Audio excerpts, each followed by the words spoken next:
Mga to, pangalawang araw natin ba ngayon? Naglagay ko. Ayan, yung uniform natin.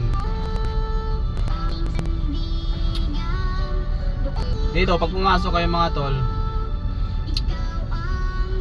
8 oras lang ang pasok nyo. May na kayo, minimum na araw. Bukod pa yung incentive ah. Yung incentive na yon sa UT yun.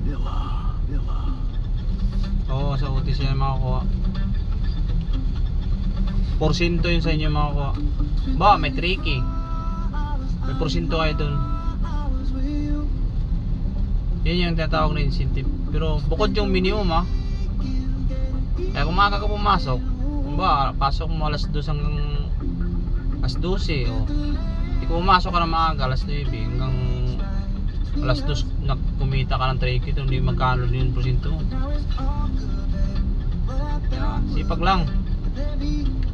Ako kasi ginagawa ko yung umaga, nagjo-joyride ako.